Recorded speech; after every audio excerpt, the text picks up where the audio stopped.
नमस्कार दोस्तों, मैं उदय राजपूत आपका अपने यूट्यूब चैनल उदय राजपूत मैथ्स में स्वागत करता हूं।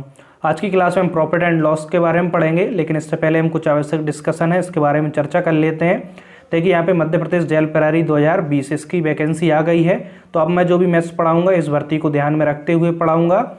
इसका फॉर्म डालना प्रारंभ हो गया 27/7/2020 से 10/8/2020 तक इसका ऑनलाइन फॉर्म जमा होना है। तो आप इसका फॉर्म अच्छे से फिलअप कर दीजिए। इसका एग्ज़ाम 3 से 10 नवंबर 2020 के बीच में होना है। तो आपको मालूम होगा, यदि मालूम नहीं है इससे के बारे में, मध्य प्रदेश जेल प्रहरी के बारे में, तो एक वीडियो मैंने डाली हुई है। तो इस भर्ती के बारे में जो भी जानकारी है सब कुछ मैंने उस वीडियो में बताया हुआ है। तो आप उस वीडियो को देख लीजिए, तो आपको काफ़ी इन्फॉर्मेशन मिल जाएगी। अब देखिए इसके बाद हम यहाँ पे क्या बात करने वाले हैं कि यहाँ पे मैं आपके लिए गणित विषय पढ़ाऊँगा। देखिए यहाँ पे मैं आपके लिए गणित विषय पढ़ाऊँगा जो कि मध्य प्रदेश जेल प्रहरी का एक विषय है। 20 नंबर का यहाँ पे मैथ्स पूछा जाना है। तो देखिए इसकी स्ट्रेटजी हमारी क्या रहेगी, मैथ्स को किस तरीके से पढ़ेंगे। सबसे पहले यहाँ पे देखिए व्यूज़ मैंने क्यों लिखा हुआ है। यदि आप व्यूज़ देख कर यहाँ पे पढ़ने आए हैं तो आप बिल्कुल यहाँ से बिल्कुल मत पढ़िए। आप किसी अदर चैनल से पढ़ लीजिए या फिर किसी से भी पेड कोर्स खरीद लीजिए। हो सकता है आपको कम व्यूज़ देखें, जिससे कि आप सोचें कि यहाँ पे हो सकता है कि अच्छा मैथ्स ना पढ़ाया जा रहा हो। तो आप इस प्रकार से व्यूज़ देखकर अपना अंदाज़ा ना लगाएं। या तो आप 1-2 क्लास अटेंड करके देखें, 1-2 क्लास अच्छे से पढ़ें, इसके बाद अपना डिसीजन लें। आपको यहाँ से पढ़ना है तो पढ़िए, नहीं पढ़ना है तो कोई बात नहीं। अब इसके बाद देखिए यहाँ पे हम मैथ्स को कितने दिन में पढ़ेंगे। देखिए सबसे पहले मैं आपके लिए बता देता हूँ, आप 1-2 क्लास पढ़ेंगे तो इसके बाद आपको ऑटोमेटिक आइडिया लग जाएगा कि यहाँ पे हम गणित को किस तरीके से पढ़ने वाले हैं। देखिए चैनल छोटा जरूर है, आपको व्यूज़ कम देखेंगे, लेकिन यहाँ पे जो पढ़ाया जाता है वो काफ़ी अच्छा पढ़ाया जाता है। आप खुद पढ़कर देख लीजिए, आपको अंदाज़ा लग जाएगा। अब देखिए यहाँ पे गणित विषय की मैं बात करूँ तो हम गणित विषय का जो सिलेबस है उसको हम कितने दिन में यहाँ पे कंप्लीट कर लेंगे। देखिए हम 70 दिन में गणित का जो भी सिलेबस है उसको कंप्लीट करने की कोशिश करेंगे। हो सकता है 1-2 दिन आगे या पीछे हो जाए, तो लगभग आप मान के चलिए कि 70 दिन में हम गणित विषय का सिलेबस कंप्लीट कर लेंगे। अच्छा, गणित को हम पढ़ेंगे किस तरीके से। देखिए चैप्टर वाइज पढ़ेंगे, यानी एक चैप्टर को पढ़ेंगे, इसके बाद उसका दूसरा चैप्टर पढ़ेंगे। अच्छा, चैप्टर वाइज भी हम कैसे पढ़ेंगे, देखिए ऑल टाइप के हम क्वेश्चन यहाँ पे कवर करते हुए पढ़ेंगे। यानी कि जो भी मैं यहाँ पे चैप्टर आपको पढ़ाऊँगा उस चैप्टर के जितने भी टाइप के क्वेश्चन बन सकते हैं सभी टाइप के क्वेश्चन यहाँ पे आपके लिए सॉल्व करना सिखाऊंगा। अब इसके बाद देखिए 3 से 5 दिन में लगभग हम एक चैप्टर को कंप्लीट करने की यहाँ पे कोशिश करेंगे। 3 से 5 दिन, हो सकता है किसी में 1 दिन कम लग जाए या किसी में 1 दिन अधिक लग जाए। तो आप इस प्रकार से मान के चलिए 3 से 5 दिन में हम एक चैप्टर को कंप्लीट करने की यहाँ पे कोशिश करेंगे। और देखिए यहाँ पे जो मैथ्स विषय पढ़ेंगे वो हम 100% अंक लाने के लिए पढ़ेंगे। यानी कि जितने भी यहाँ पे अंक हैं 20 अंक का पूछा जाएगा इसमें, तो हम 20 अंक लाने की कोशिश करेंगे। इसी तरीके का हम यहाँ पे अपनी अप्रोच बनाकर मैथ्स को पढ़ेंगे। तो आप 1-2 क्लास पढ़िए, इसके बाद अपना डिसीजन लीजिए। आपको पढ़ना है तो पढ़िए, नहीं पढ़ना है तो आप किसी से भी किसी अदर चैनल से पढ़ सकते हैं। अब देखिए यहाँ पे इसके बाद कुछ और जानकारी है। वो जानकारी क्या है, देखिए आप टेलीग्राम चैनल पर जुड़ जाइए, उसकी लिंक आपको नीचे डिस्क्रिप्शन बॉक्स में मिल जाएगी। टेलीग्राम चैनल पर मैं इस चैनल से रिलेटेड एक तो और अधिक जानकारी है वहाँ पे डालता रहता हूँ, और दूसरा यदि आपको कुछ और डिस्कशन करना है तो टेलीग्राम ग्रुप के माध्यम से मुझसे वहाँ पर मैसेज करें, और मैसेज के थ्रू मुझसे जो भी आपकी प्रॉब्लम है वो आप मुझसे शेयर कर सकते हैं, मुझसे वहाँ पे अच्छे से बातचीत कर सकते हैं। और यहाँ पे जो भी मैथ्स पढ़ाऊँगा, यदि आपका कोई भी डाउट होता है तो नीचे कमेंट्स बॉक्स में पूछिए, तो मैं आपका आंसर दूंगा, या फिर हो सकता है आप कमेंट्स में ही आंसर दे दूं, या फिर नेक्स्ट वीडियो में वहाँ पे आपका डाउट क्लियर कर दूं। तो इस तरीके से हम यहाँ पे मैथ्स विषय को पढ़ेंगे। आप अच्छे से समझ गए होंगे। अब इसके बाद देखिए मैं यहाँ पे प्रॉफिट एंड लॉस चैप्टर ही क्यों पढ़ाने वाला हूँ आज। तो इस विषय में देखिए सबसे पहले मैंने अभी नंबर सिस्टम और परसेंटेज 2 चैप्टर कंप्लीट पढ़ाए हुए हैं MP SI और कांस्टेबल के लिए। देखिए वो भी PV के एग्ज़ाम है, और हमारा मध्य प्रदेश जो जेल प्रहरी का एग्ज़ाम होना है वो भी PV का एग्ज़ाम है। तो दोनों में एक ही तरीके का मैथ्स पूछा जाता है, चाहे वो SI हो, MP SI, कांस्टेबल हो या फिर जेल प्रहरी। इन सभी एग्ज़ाम में क्या होता है, जितने भी व्यापम एग्ज़ाम कराता है उनमें मैथ्स एक ही तरीके का पूछा जाता है। तो वहाँ पर मैंने 2 चैप्टर पढ़ा दिए, नंबर सिस्टम और परसेंटेज। तो आप उन चैप्टर को वहाँ से पढ़ लें, उसकी लिंक मैं आपको नीचे डिस्क्रिप्शन बॉक्स में दे दूंगा, या फिर आप प्ले लिस्ट में जाएंगे तो आपको MP पुलिस कांस्टेबल 2020 मैथ्स लिखा हुआ मिल जाएगा। वहाँ से आप नंबर सिस्टम और परसेंटेज वाले 2 चैप्टर को पढ़ ले, बाकी चैप्टर कंटिन्यू मैं यहाँ पे स्टार्ट कर दूंगा। अब देखिए यहाँ पे मैं प्रॉफिट लॉस क्यों पढ़ा रहा हूँ इसका जवाब मैं बताता हूँ आपके लिए। मैंने सबसे पहले नंबर सिस्टम पढ़ाया, नंबर सिस्टम के बाद परसेंटेज पढ़ाया, MP पुलिस की बात कर रहा हूँ, तो वहीं से उन दोनों चैप्टर को पढ़ लीजिए। देखिए व्यापम के ही एग्ज़ाम वो हैं और व्यापम का ही जेल प्रहरी है। तो दोनों में एक ही तरीके का मैथ्स पूछा जाएगा। अब देखिए वहाँ पे 2 चैप्टर पढ़ाए मैंने नंबर सिस्टम के बाद परसेंटेज इसलिए पढ़ाए, परसेंटेज से क्या होता है बहुत सारे हमारे चैप्टर रिलेटेड होते हैं। परसेंटेज हमें अच्छे से आ गया, यानी कि परसेंटेज सबसे महत्वपूर्ण चैप्टर होता है गणित में। तो मैं आपको यदि परसेंटेज अच्छे से आ गया तो बहुत सारे चैप्टर आपको ईजी लगने लगेंगे। अब देखिए जब हमने परसेंटेज पढ़ लिया तो परसेंटेज से रिलेटेड कौन से चैप्टर होते हैं, प्रॉफिट लॉस और डिस्काउंट, यानी कि लाभ हानि और बट्टा। तो इसलिए मैं यहाँ पे प्रतिशत के बाद कौन सा लाभ हानि यानी कि प्रॉफिट लॉस पढ़ा रहा हूँ, इसके बाद बट्टा डिस्काउंट वाला चैप्टर पढ़ा दूंगा। इसके बाद आप कमेंट्स करके बताएंगे तो उस चैप्टर को मैं पहले पढ़ा दूंगा या फिर अपने अनुसार ही कोई चैप्टर ले लूंगा या फिर हम प्रारंभ से स्टार्ट कर देंगे। जरूरी नहीं हम सिस्टमेटिक पढ़ें जैसा कि बुक में दिया हुआ है सिक्वेंस में चैप्टर, पहले नंबर सिस्टम पढ़ें फिर एचसीएफ एचसीएफ पढ़ें फिर दशमलव भिन्न पढ़ें, इस प्रकार से जरूरी नहीं। एक दूसरे से कोई ज़्यादा रिलेवेंट चैप्टर नहीं है, जो रिलेवेंट है उनको मैं एक साथ पढ़ा रहा हूँ यहाँ पे।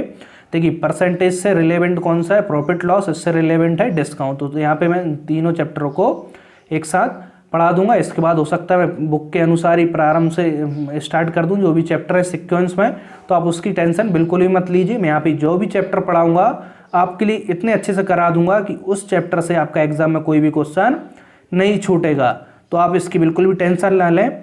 चलिए हम सबसे पहले आज प्रॉफिट और लॉस के बारे में पढ़ लेते हैं। आपको जब सारी जानकारी अच्छे से समझ में आ गई होगी तो आप यदि नंबर सिस्टम और परसेंटेज वाले चैप्टर नहीं पढ़े हैं आपने तो आप उस वाली प्लेलिस्ट में जाकर एमपी पुलिस कांस्टेबल 2020 में इस वाली प्लेलिस्ट से पढ़ लें, या फिर उसकी लिंक मैं आपको नीचे डिस्क्रिप्शन में दे दूंगा। अब मैं यहाँ पे मध्य प्रदेश जल प्रहरी 2020 को ध्यान में रखते हुए आगे चैप्टर पढ़ाऊंगा। प्रॉफिट लॉस पढ़ेंगे पहले हम, इसके बाद हम डिस्काउंट वाले चैप्टर अच्छे से पढ़ लेंगे। इसके बाद आप कमेंट्स करिए आप कौन से चैप्टर पहले पढ़ना चाहते हैं। देखिए आप मैंने बता दिया, अब आगे पीछे चैप्टर पढ़ सकते हैं, इससे कोई फ़र्क नहीं पड़ता। यदि आप अपने इच्छा से बताएंगे तो मैं आपकी इच्छा अनुसार चैप्टर प्रारंभ कर दूंगा, नहीं तो फिर मैं अपने अनुसार नेक्स्ट चैप्टर प्रारंभ करूंगा। तो आप सारी जानकारी अच्छे से समझ गए होंगे कि हम यहाँ पे 70 दिन में कंप्लीट पढ़ लेंगे मैथ्स, चैप्टर वाइज पढ़ेंगे, ऑल टाइप के क्वेश्चन सॉल्व करेंगे। 3 से 5 दिन में हम एक क्लास कंप्लीट करने की यानी कि एक चैप्टर कंप्लीट करने की कोशिश करेंगे और हम यहाँ पे 100% अंक के लिए पढ़ेंगे।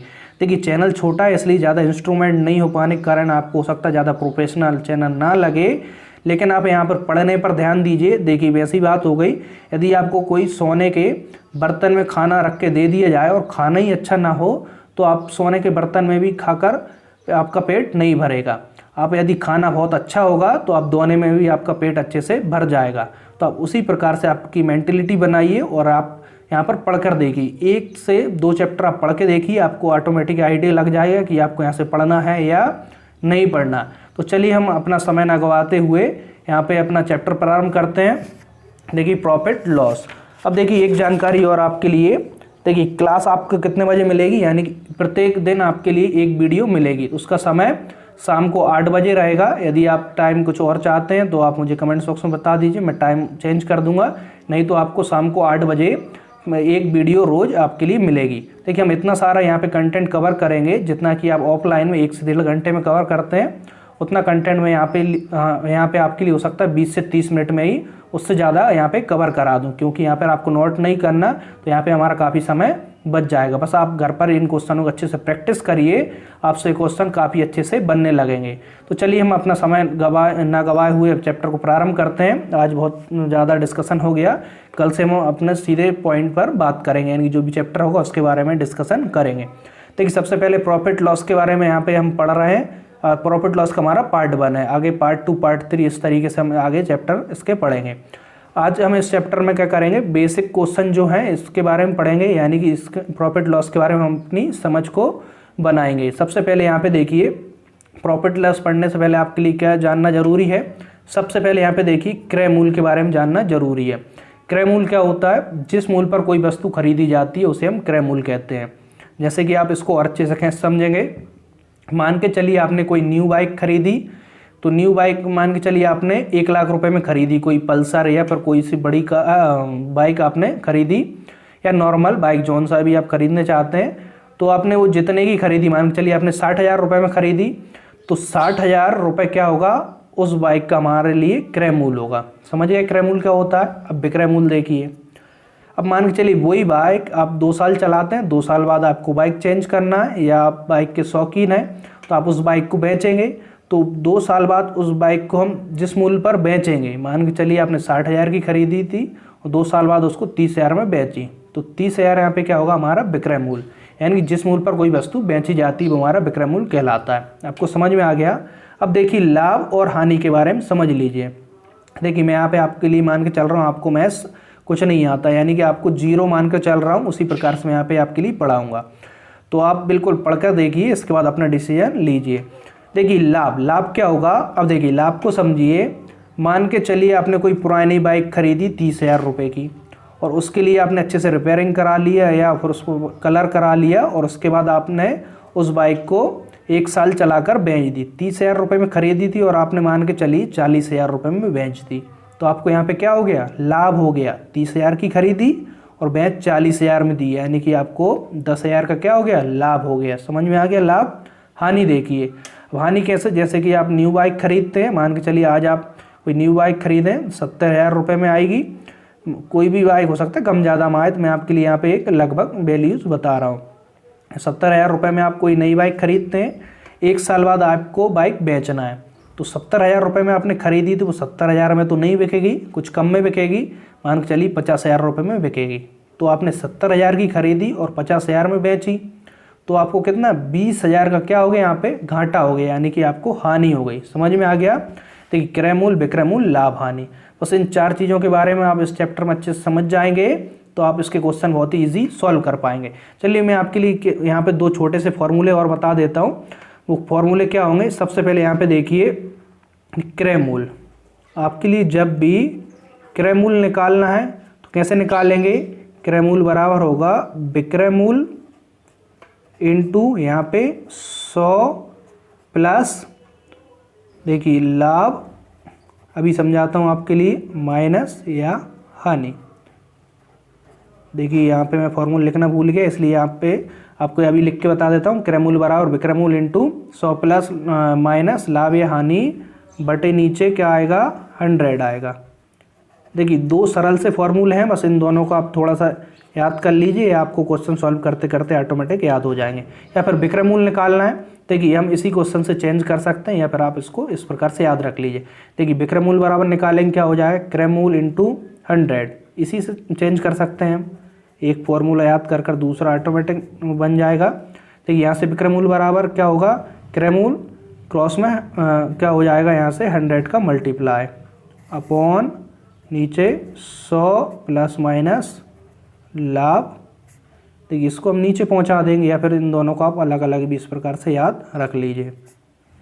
देखिए 2 सरल से फॉर्मूले हैं, जब भी आपको क्रय मूल्य निकालना हो तो कैसे निकालें, क्रय मूल्य बराबर यहाँ पे विक्रय मूल्य रखेंगे इंटू 100, यहाँ पे प्लस माइनस क्या है, देखिए जब भी ये मान के चलिए आपको लाभ हो तो यहाँ पे लाभ प्रतिशत 100 में प्लस कर देंगे, तो कितना हो जाएगा, विक्रय मूल्य इंटू 100, और इसमें जो भी लाभ होगा उसको प्लस करेंगे। यदि हानि होगी तो 100 से क्या करेंगे, यहाँ पे हानि को करेंगे, यहाँ पे प्रतिशत लिख लीजिए, यानी कि यहाँ पे प्रतिशत में वैल्यूज रहेगी। यदि आप और बटे में यहाँ पे 100 लिखेंगे, इसके बाद इसको सॉल्व कर लेंगे तो हमारा क्रय मूल्य निकल आएगा। अब मान के चलिए आपको विक्रय मूल्य निकालना है, तो यहाँ पे आपके लिए क्रय मूल्य की आवश्यकता होगी, क्रय मूल्य लिखिए इंटू 100 अपॉन 100। यदि लाभ हो रहा हो आपको तो यहाँ पे लाभ प्रतिशत प्लस करिए 100 में, यदि हानि प्रतिशत हो रही हो, यानी कि आपको हानि प्रतिशत में हो रही हो, तो जो भी प्रतिशत में हानि हो रही हो उसको आप 100 से माइनस करिए। देखिए 2 सरल से फॉर्मूले हैं, अभी आपको ज़्यादा अच्छे समझ में नहीं आए होंगे, तो आप इन क्वेश्चन, जब हम इन क्वेश्चनों में इन फॉर्मूलों का यूज़ करेंगे क्वेश्चनों में, तो आपको अच्छे से समझ आ जाएगा। हम क्वेश्चनों में इन फॉर्मूलों को बार बार नहीं लिखेंगे, बस आपके लिए यहाँ पे अच्छे से क्लियर हो जाए यहाँ पे, इसलिए मैंने यहाँ पे लिख के बता दिया। सिर्फ इन 2 फॉर्मूलों का यूज़ करिए, हम सारे क्वेश्चन, इस टॉपिक के सारे क्वेश्चन हम अच्छे से सॉल्व कर लेंगे। तो आज की क्लास में हम कुछ बेसिक क्वेश्चन सॉल्व करेंगे और धीरे धीरे हम आगे की ओर बढ़ेंगे, यानी कि पहले आपकी अच्छी समझ बना दूंगा, इसके बाद जो मेन क्वेश्चन है उनकी तरफ हम आगे बढ़ेंगे। अब देखिए पहले क्वेश्चन देखिए, फर्स्ट क्वेश्चन, कॉन्सेप्ट आपके अच्छे से क्लियर हो गए होंगे। क्रय मूल्य क्या है, विक्रय मूल्य क्या होता है, लाभ हानि। यदि आपको पहले से आते हैं तब भी कोई बात नहीं और अच्छी बात है, यदि नहीं आते तो आपको अच्छे से क्लियर हो गए होंगे। अब क्वेश्चन की तरफ बढ़ते हैं हम। फर्स्ट क्वेश्चन देखिए क्या है यहाँ पे, रमेश ने एक रेडियो 500 रुपये में खरीदा। अब देखिए जितने रुपए में खरीदा वो क्या कहलाएगा यहाँ पे, क्रय मूल्य, यानी कि रमेश ने एक रेडियो खरीदा, उसका क्रय मूल्य कितना होगा, 500 रुपये। जो भी चीज़ हम खरीदते हैं वो क्या कहलाता है, क्रय मूल्य। रमेश ने एक रेडियो 500 रुपये में खरीदा और 550 रुपये में बेच दिया, देखिए 550 में बेच दिया। अभी क्वेश्चन को पढ़ता हूँ पूरा। उसके लाभ अथवा हानि को निकालें। अब देखिए उसने एक रेडियो 500 रुपये में खरीदा, यानी कि रेडियो क्रय मूल्य हो गया 500 रुपये और 550 में बेच दिया, तो विक्रय मूल्य कितना हो गया 550 रुपये। तो हमें बताना उसके लाभ अथवा हानि को बताना, उसे लाभ हुआ या हानि हुई। देखिए एग्जाम में हम कोशिश करेंगे कि हम कम से कम स्टेप लिखें। जब भी हम कम से कम स्टेप लिखेंगे तो एग्जाम में हमारा समय बचेगा। तो इसलिए यहाँ पे देखिए क्रय मूल्य कितना है, हम बार बार यहाँ पे नहीं लिखेंगे। क्रय मूल्य बराबर 500 रुपये, विक्रय मूल्य बराबर 550 रुपये। तो लाभ या हानि हुआ तो हम इस प्रकार से लिखेंगे विक्रय मूल्य माइनस क्रय मूल्य। इस प्रकार से हम यहाँ पे नहीं करेंगे, क्योंकि हमें एग्जाम में समय बचाना है। तो हम इसको डायरेक्ट सॉल्व करें। क्रय मूल्य 500 रुपये, विक्रय मूल्य 550 रुपये, इतने में खरीदा और इतने में बेचा। तो देख के आपको आइडिया लग गया होगा उसे लाभ हुई या हानि। उसे लाभ हुआ, 500 में खरीदा, 550 में बेचा। कितना लाभ हुआ 550 में से 500 को माइनस कर दीजिए, या तो आप इस प्रकार से लिखकर माइनस कर दीजिए कोई बड़ी संख्या। यहाँ पे तो आप डायरेक्ट भी कर सकते हैं, कितना 50 आएगा। तो यदि कोई बड़ी संख्या तो लिखकर इस प्रकार से माइनस कर दीजिए। तो यहाँ पे कितना लाभ होगा 50 रुपये का लाभ होगा। तो ये क्वेश्चन को सॉल्व करते समय आप ध्यान रखिए आप लाभ निकाल रहे हैं या हानि निकाल रहे हैं ना, नहीं तो आप एग्जाम में उसको गलत कर दें। क्योंकि देखिए यहाँ पे लाभ भी 50 रुपये, हानि भी 50 रुपये, नहीं तो आप आंसर तो सही निकालें लेकिन इसका आंसर गलत टिक कर दें। तो यहाँ पे अधिक में बेच रहा है, कम में खरीद रहा है, तो उससे क्या हुआ लाभ हुआ 50 रुपये का। तो ऑप्शन देख लीजिए, ऑप्शन ए यहाँ पे 50 रुपये लाभ यहाँ पे हमारा आंसर होगा। अब चलिए इसके बाद हम नेक्स्ट क्वेश्चन देखते हैं। अब देखिए सेकंड क्वेश्चन देखिए क्या है यहाँ पे, किसी वस्तु का क्रय मूल्य कितना है 250 रुपये और विक्रय मूल्य कितना है 200 रुपये। तो हमें हानि बताएं कितनी हानि हुई। यहाँ पे लिख के दे दिया कि हानि हुई है। देखिए उसने कितने खरीदा 250 रुपये में, बेचा कितने में 200 रुपये में, तो उसे कितनी हानि हुई 250 में खरीदा और 200 में बेच दिया, यानी कि उसे कितनी हानि हुई 50 रुपये की। हम इससे इसको माइनस कर देंगे। तो आपको समझ में आ गया, यहाँ पे लिख के भी दे दिया कि उसे हानि हुई है। तो 250 में खरीदा और 200 में बेचा तो उसे 50 रुपये की हानि हुई। तो ऑप्शन देख लीजिए, ऑप्शन ए यहाँ पे हमारा राइट आंसर होगा। अब देखिए जो क्वेश्चन बनते हैं एग्जाम में वो कुछ इस तरह के क्वेश्चन बनते हैं। आपको यहाँ पे मैंने क्वेश्चन इसलिए यहाँ पे सरल से क्वेश्चन लिए हैं। सरल तो हम सभी क्वेश्चनों को बनाकर ही करेंगे, जितने भी कठिन हुई क्वेश्चन होंगे तो मैं आपको यहाँ पे इस तरीके से सॉल्व कराऊंगा कि आपको बहुत ही ईजी लगे। देखिए यहाँ पे अब जो नेक्स्ट क्वेश्चन देखिए, इस टाइप के क्वेश्चन एग्जाम में पूछे जाएंगे। तो देखिए यहाँ पे क्वेश्चन क्या है, एक आदमी ने 550 रुपये की एक साइकिल खरीदी। देखिए साइकिल का क्रय मूल्य कितना है 550 रुपये। वह साइकिल कितने रुपए में बेचे कि उसे 10% का लाभ हो। देखिए यहाँ पे लाभ का प्रतिशत दे दिया 10% और क्रय मूल्य दे दिया कितना 550 रुपये। तो हमें निकालना क्या है उसे, देखिए वह साइकिल कितने में बेचे कि उसे 10% का लाभ हो, यानी कि हमें क्या निकालना है विक्रय मूल्य निकालना है। क्या निकालना है विक्रय मूल्य निकालना है। तो आप इस प्रकार से एग्जाम में मत लिखिए विक्रय मूल्य, बस आपके लिए समझाने के लिए यहाँ पे मेरे लिए कुछ यहाँ पे लिखना पड़ेगा कुछ स्टेप। तो आप कोशिश करिए एग्जाम में न्यूनतम स्टेप में सॉल्व करें। विक्रय मूल्य निकालना है। अभी आपके लिए फॉर्मूला बताया क्या होता है विक्रय मूल्य बराबर, यहाँ पे क्रय मूल्य लिखेंगे, क्रय मूल्य कितना है 550 रुपये इंटू यहाँ पे क्या करेंगे 100 प्लस लाभ हो रहा है तो प्लस करेंगे, हानि होगी तो माइनस करेंगे। क्रय मूल्य यहाँ पे लाभ हो रहा है तो क्या करेंगे 100 में 10 प्लस करेंगे कितना 110/100। समझ में आ गया। विक्रय मूल्य कैसे निकालेंगे, क्रय मूल्य इंटू 100 प्लस लाभ प्रतिशत बटे 100। हानि हुई होती तो यहाँ पे कितना लिखते 100 माइनस 10 यानी कि 90/100, तो हमारा विक्रय मूल्य निकल आएगा। तो देखिए यदि आपको फॉर्मूला अभी बता दिए, फॉर्मूला याद भी नहीं करना चाहते हैं तो आप इस तरीके के क्वेश्चन में ध्यान रख लीजिए, तो आपका काफ़ी जल्दी क्वेश्चन सॉल्व हो जाएगा। देखिए इसको आप सॉल्व कर लेते हैं। यहाँ पे 2 जीरो से 2 जीरो कैंसिल, 11 से 11 5 55, हाथ आई 5, 11 5 55 और 5 60। विक्रय मूल्य कितना आ गया 605 रुपये। तो ऑप्शन देखिए 605 ऑप्शन डी। देखिए इस क्वेश्चन को यदि आप अच्छे से प्रैक्टिस करने के बाद यदि आपसे बनने लगेगा क्वेश्चन तो एग्जाम में आप इसको 5 से 6 सेकंड में ही सॉल्व कर देंगे। देखिए बिल्कुल 5 से 6 सेकंड में इजीली इसको सॉल्व कर देंगे। तो अब देखिए इसके बाद हम नेक्स्ट क्वेश्चन सॉल्व करते हैं। अब देखिए इसके बाद नेक्स्ट क्वेश्चन क्या है, एक घड़ी साज घड़ी को 575 रुपये में बेचकर 15% का लाभ कमाता है। घड़ी का क्रय मूल्य क्या है। अब देखिए इसमें हमें क्रय मूल्य निकालना है। इससे पहले जो क्वेश्चन देखा उसमें हमें विक्रय मूल्य निकाला था, और इसमें क्रय मूल्य कैसे निकालते हैं, यहाँ पे क्या लिखेंगे, देखिए घड़ी को कितने में बेच रहा है, 575 रुपये में, तो विक्रय मूल्य कितना होगा 575, और उसे 15% का लाभ हो रहा है। तो क्रय मूल्य निकालने के लिए हमें क्या चाहिए, एक तो विक्रय मूल्य चाहिए, दूसरा लाभ या हानि का प्रतिशत हमें मालूम होना चाहिए।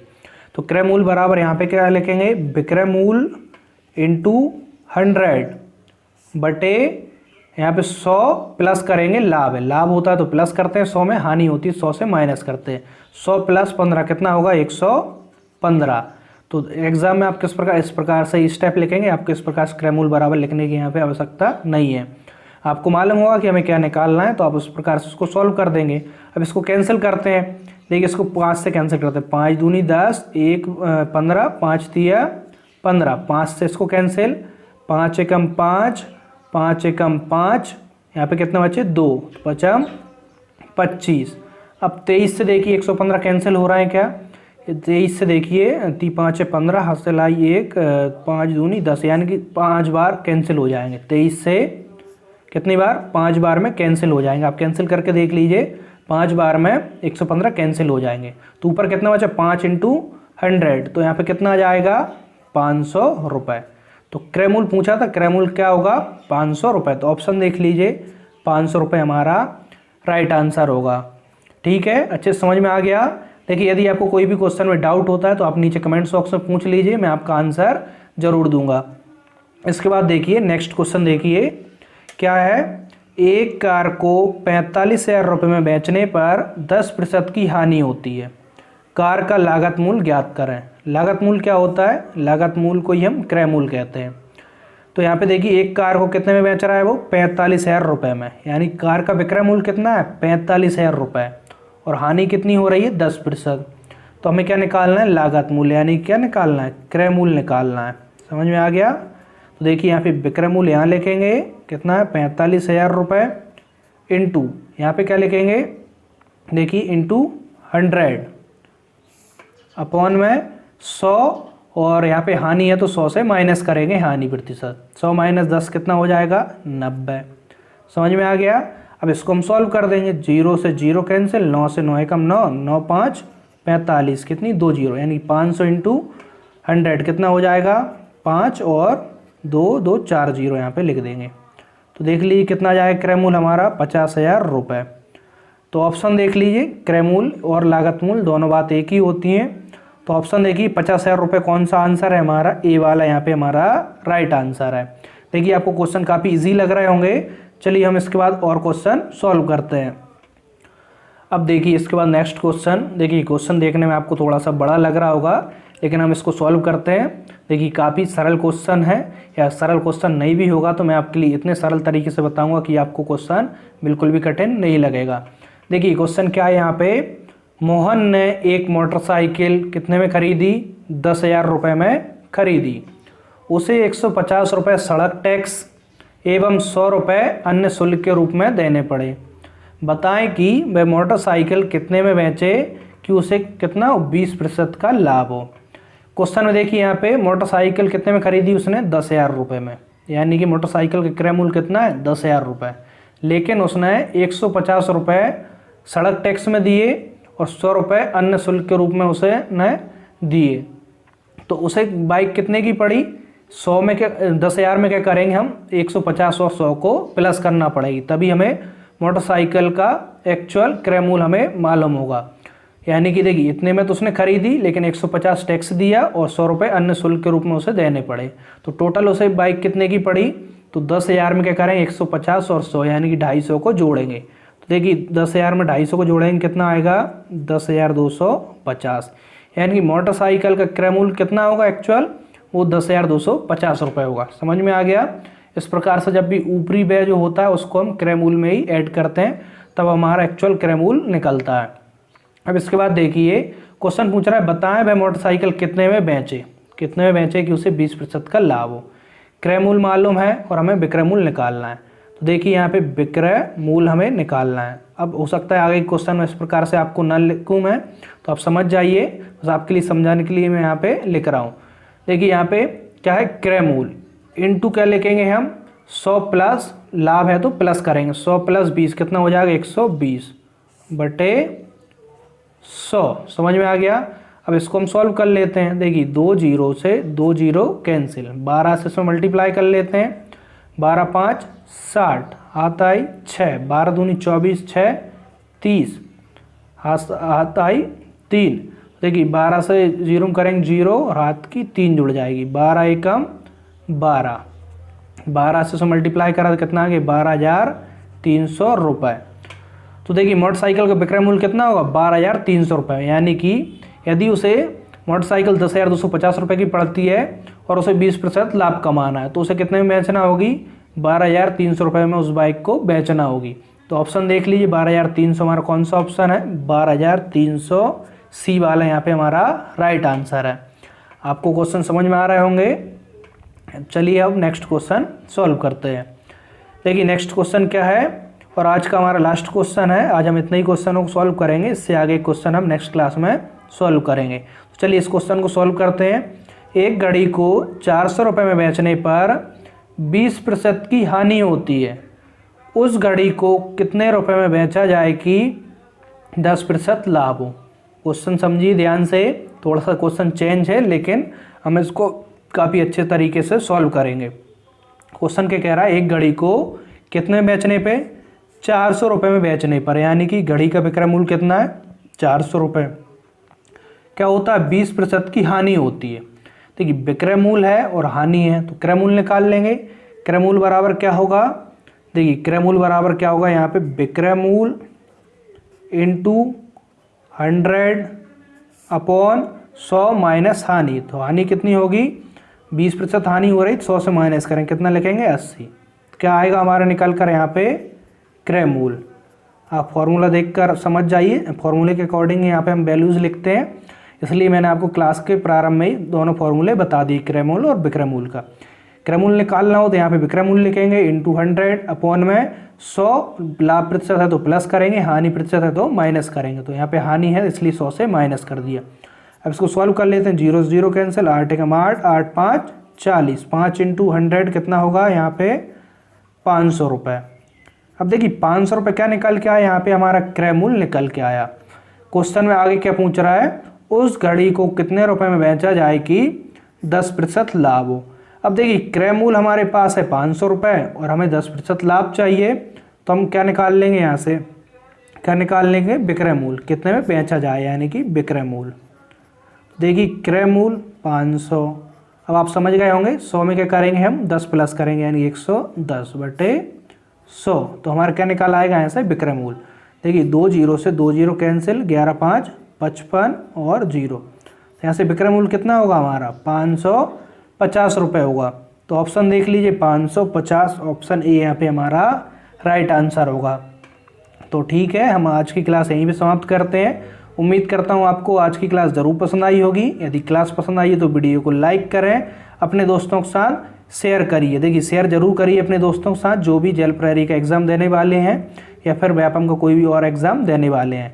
देखिए एक क्लास आप MPSI की तैयारी कर रहे हैं तब भी आपके लिए है, कांस्टेबल की तैयारी कर रहे हैं तब भी आपके लिए है, और यदि आप जेल प्रहरी के एग्ज़ाम देने वाले हैं तो तब तो आपके लिए काफ़ी IMP है। यानी कि देखिए व्यापम में क्या होता है, उसका नाम चेंज कर दिए PEV में जितने एग्जाम होते हैं सभी में एक ही तरीके का मैथ्स पूछा जाता है। देखिए हमारे पास अभी ज़्यादा इंस्ट्रूमेंट नहीं है तो इसलिए आपको यहाँ पर हो सकता है क्वालिटी उतनी ज़्यादा अच्छी नहीं दिखे, लेकिन आपके लिए यहाँ पे जो भी कंटेंट होगा वो आपके लिए काफ़ी अच्छा मिलेगा और आप खुद अपने आप से समझ जाएंगे कि ये आपसे मैथ्स बन रहा है या नहीं बन रहा है। आप 1-2 चैप्टर को पढ़ के देखिए और इन क्वेश्चनों को फिर अच्छे से घर पर सॉल्व करिए। देखिए यदि आप किसी बुक से नहीं भी पढ़ते तो यहाँ पे मैं जितने क्वेश्चन आपके लिए सॉल्व कराऊंगा, पहली बात तो मैं आपके लिए सभी टाइप के क्वेश्चन प्रत्येक चैप्टर से सॉल्व कराऊंगा। आप सिर्फ और सिर्फ इन्हीं क्वेश्चनों की घर पर अच्छे से प्रैक्टिस कर लेते हैं तब भी आपके काफ़ी ज़्यादा अच्छे मार्क्स एग्जाम में आएंगे। लगभग आपके 95% मार्क्स सिर्फ इन्हीं क्वेश्चनों को सॉल्व करके आ जाएंगे। क्यों? क्योंकि देखिए इसी टाइप क्वेश्चन तो उतने ही टाइप के होते हैं, बस वैल्यूज चेंज हो जाती हैं। बुक में क्या करेंगे, आप जब भी बुक में क्वेश्चन देखेंगे हो सकता है एक चैप्टर में आपको 150, 300 या 100 क्वेश्चन देखें। वहाँ पे क्या होता है, क्वेश्चन तो 10 से 15 टाइप के ही होते हैं किसी भी टॉपिक में, किसी में थोड़े कम, किसी में थोड़े अधिक, लेकिन वहाँ पे क्या होता है एक ही क्वेश्चन के सिमिलर 4 से 5-6 क्वेश्चन और दे दिए जाते हैं ताकि हम उनके अच्छे से प्रैक्टिस कर पाएँ। तो आप इन्हीं क्वेश्चनों की बार बार प्रैक्टिस करिए तो आपको मैथ्स में काफ़ी हेल्प मिलेगी, तो आपका मैथ्स काफ़ी अच्छा हो जाएगा। और आप अभी टेलीग्राम चैनल से नहीं जुड़े हैं तो आपको लिंक नीचे डिस्क्रिप्शन बॉक्स में मिल जाएगी, आप वहाँ टेलीग्राम चैनल पर जुड़ जाइए, वहाँ से आप मुझसे मैसेज के थ्रू अच्छे से जो भी डिस्कशन है वो अच्छे से कर सकते हैं। तो उम्मीद करता हूँ आपको वीडियो पसंद आई होगी, तो इसलिए वीडियो को आप लाइक करिए, आपका कोई सवाल है तो कमेंट्स करिए और इसे अपने दोस्तों के साथ शेयर करिए। देखिए शेयर करने से कंपटीशन नहीं बढ़ता। यदि आप सोच रहे होंगे हम शेयर करेंगे तो हमारा कंपटीशन बढ़ेगा, बिल्कुल नहीं बढ़ेगा। आपकी मेंटेलिटी इस प्रकार से है तो आप उसे चेंज करिए। शेयर करने से कभी हमारा कंपटीशन नहीं बढ़ता। हमारा कंपटीशन सिर्फ कब बढ़ता है जब हम नहीं पढ़ते। यदि हम पढ़ते हैं तो हमारा कंपटीशन सिर्फ अपने आप से होता है। तो आप अपनी मेहनत अच्छे से करिए, ईमानदारी से करिए और आप बिल्कुल सिलेक्शन लेकर ही रहिए। तो आप चैनल को ना देखें कि चैनल छोटा है या बड़ा है, आप चाहे तो किसी अदर चैनल से भी पढ़ सकते हैं, कोई ज़बरदस्ती वाली बात नहीं है। यदि आपको यहाँ पे अच्छे समझ में नहीं आता तो आप किसी अदर चैनल से पढ़ लीजिए, लेकिन आपका उद्देश्य होना चाहिए मैथ्स सीखना, एग्ज़ाम को क्रैक करना और जॉब पाना। तो ठीक है, हम अब जो भी क्वेश्चन है इसके बाद नेक्स्ट क्वेश्चन हम नेक्स्ट वीडियो में सॉल्व कर लेंगे। और वीडियो का समय रात्रि 8 बजे यानी कि शाम को 8 बजे आपको डेली एक वीडियो मिला करेगी। और आप अभी तक चैनल से नहीं जुड़े हैं तो चैनल को सब्सक्राइब कर लीजिए और बेल आइकन को भी प्रेस कर दीजिए, जिससे कि जब भी वीडियो अपलोड होगी उसकी नोटिफिकेशन आपके लिए मिल जाएगी। तो मिलते हैं नेक्स्ट वीडियो में, आज के लिए इतना ही, धन्यवाद।